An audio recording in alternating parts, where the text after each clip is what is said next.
अच्छा, बच्चों के अंदर जो ज़िद्दीपन है या रिजिडिटी है किसी एक ख़ास चीज़ को लेके, ये बड़ा चैलेंजिंग है पेरेंट्स के लिए।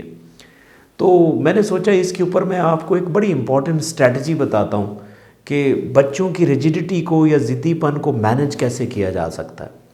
देखिए, थोड़ा सा सिनेरियो मैं आपको समझाने की कोशिश करता हूँ। अक्सर आपने देखा होगा कि जब आप मार्केट जाते हैं, शॉपिंग के लिए जाते हैं, तो बच्चा ऐसे ही ना कोई एक एक्सपेंसिव सी चीज़ के ऊपर हाथ रख लेता है कि जी मैंने ये लेनी। अब आप एज ए पेरेंट समझ रहे होते हैं कि ये बच्चे के लिए अप्रोप्रिएट भी नहीं है और ये एक ऐसा टॉय है या ऐसी चीज़ है जो काफ़ी एक्सपेंसिव है, जो बच्चे के लिए भी ये ज़रूरत भी नहीं है। तो हम परेशान होते हैं। और अक्सर हमारे जो पेरेंट्स का जो रिएक्शन होता है वो पता है क्या होता है कि जब बच्चा एक चीज़ के ऊपर हाथ रखता है, उसके लिए ज़िद्दी हो जाता है, तो पेरेंट हमेशा उसको एक और चीज़ ऑफ़र कर रहे होते हैं। अब हमेशा याद रखिएगा कि बच्चे को अगर आपने उस चॉइस से हटाना है ना, तो आप एक चॉइस के ज़रिए उसको नहीं हटा सकते, मुश्किल हो जाएगा। पर इसके लिए आप बच्चे को कहते हैं कि ये चीज़ ना ले, ये ले ले। जब आप उसको थोपते हैं ना बच्चे को, बच्चे का जो माइंड है वो उसको चैलेंज समझता है कि मुझे मुझे मेरी मर्ज़ी क्यों नहीं करने दी जा रही। तो इसके ऊपर मैं आपको एक इम्पॉर्टेंट सोल्यूशन देता हूँ।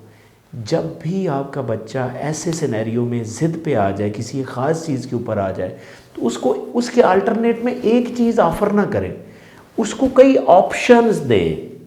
ऑप्शन आप उसी कैटेगरी में 3-4 दे दें, उसी रेंज में, उसी प्राइस रेंज में 3-4 ले लें। और उसको बात करने का तरीका ये होना चाहिए, देखिए बेटा आप ठीक कह रहे हैं, ये चीज़ भी अच्छी है, लेकिन इसकी कोई ड्यूरेबिलिटी है या इसका ये मसला है, तो क्या ख्याल है कि आप इनमें से ये ले लें, ये ले लें, ये ले लें या ये ले लें। तो ये टेक्निक काम करेगी कि बच्चा उनमें से कोई एक चीज़ पिक कर लेगा। वो पिक पता क्यों करता है? हमेशा मेरी बात याद रखिएगा कि इंसान में ना दो माइंड होते हैं, एक कॉन्शियस माइंड होता है और एक सबकॉन्शियस माइंड होता है। कॉन्शियस माइंड के साथ जब हम सोचते हैं ना, तो हम क्रिटिकली सोचते हैं, यानी कि आप किसी बड़े इंसान को एक चीज़ से मना करेंगे ना लॉजिक के साथ, तो वो मना हो जाता है। बच्चा ऐसे नहीं होता, क्योंकि बच्चे का जो माइंड होता है ना, वो ज़्यादा जो माइंड होता है वो सबकॉन्शियस माइंड होता है। और सबकॉन्शियस माइंड ऑप्शंस को ज़्यादा पसंद करता है। जब बच्चे के सामने आप ऑप्शन ज़्यादा रखेंगे ना, तो बच्चा उनमें से उसको पिक करना आसान होता है। वो उसको ऑटोनॉमी समझता है कि मुझे चॉइस दी गई है, मेरी मर्जी हो रही है। लेकिन जब आप उसको एक चीज़ के बदले में एक चीज़ देंगे, तो वो बच्चा उसको एक्सेप्ट नहीं करता। और फाइनली वो इतना शोर डालेगा, इतना रोएगा, फाइनली आपको हो सकता है वही चीज़ लेके देनी पड़ जाए।